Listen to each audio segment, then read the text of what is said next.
Imagine waking up to find your HOA suddenly using your own online photos against you.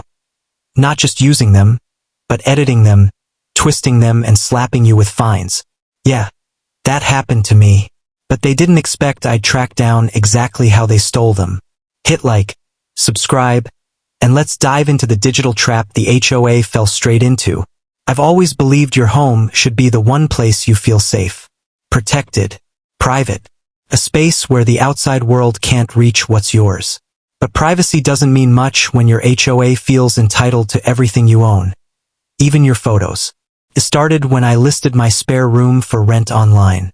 Nothing crazy, just a clean listing. A few pictures of the front yard, the living room, the small patio. Simple, innocent. I uploaded the photos on a rental platform and forgot about it.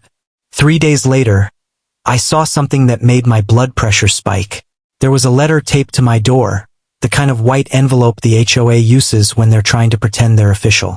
I opened it casually, until I saw the images inside.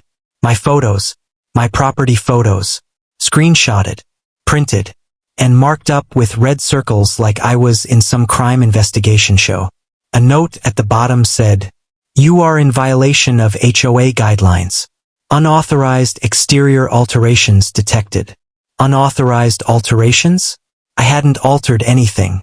Those photos were literally taken the week before. But wait, the listing was private. Only people with access to the rental site could see it. HOA members didn't have that access. And that's when the first alarm bell rang. How did they even get my photos? I walked around the house, checking every angle. Everything looked normal. The porch light, the stones, the lawn. Nothing changed. So I called the HOA. Margaret, yes, another one, the HOA president, answered with an attitude like she inhaled complaints for breakfast. "Violations are final," she barked. "No need to challenge them. Pay the fine and fix the issue." I asked her what the issue was. She sighed loudly. The exterior color, the patio furniture, the hedge placement. I froze. Those photos they attached had nothing to do with violations. They circled random things just to claim something was wrong. And that's when I said, "Where did you get these photos?"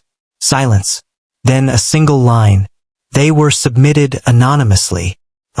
I knew it instantly. No neighbor took these pictures. The angles were identical to my online listing.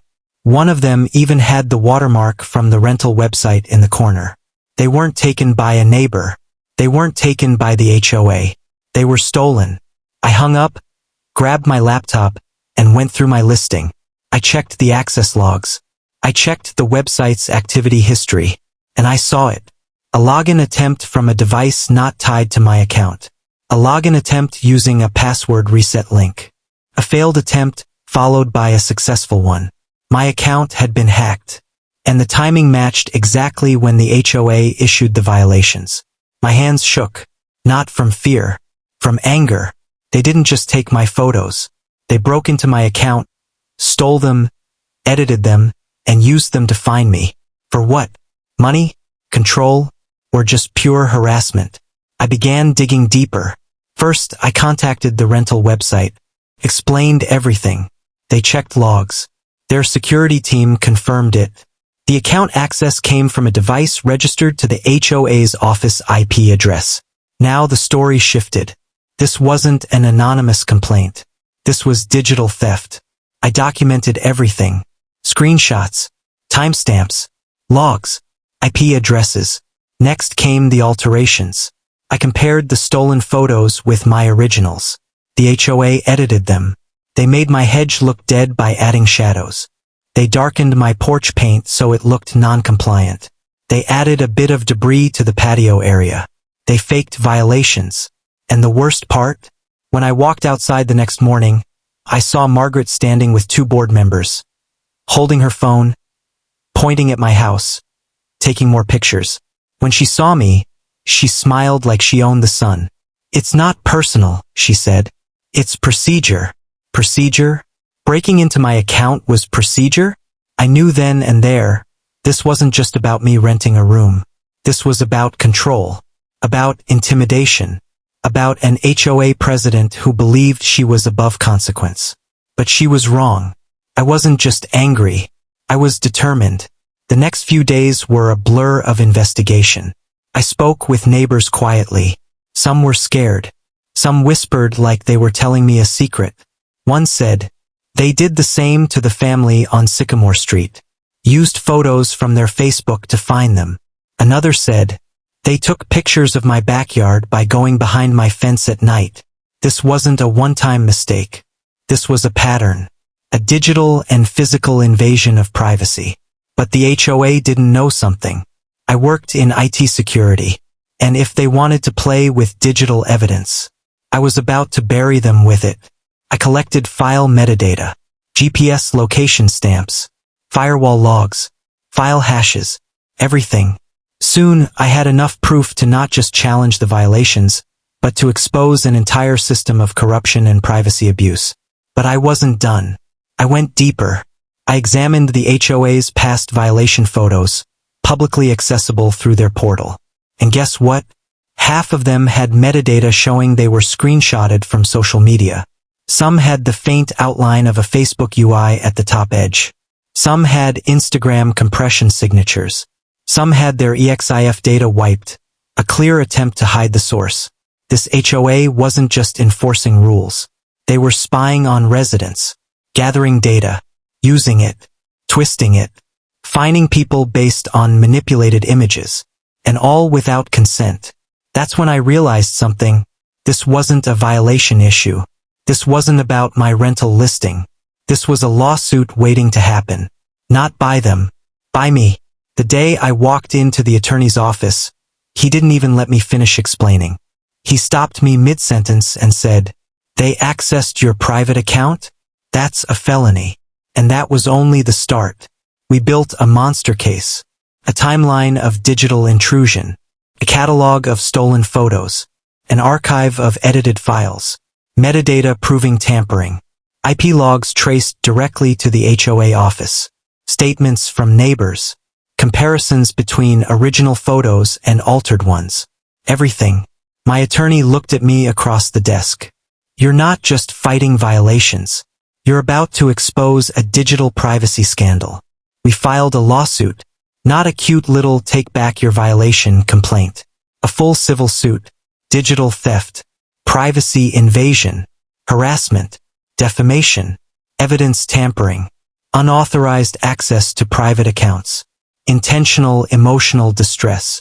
When the HOA received the notice, Margaret nearly had a meltdown.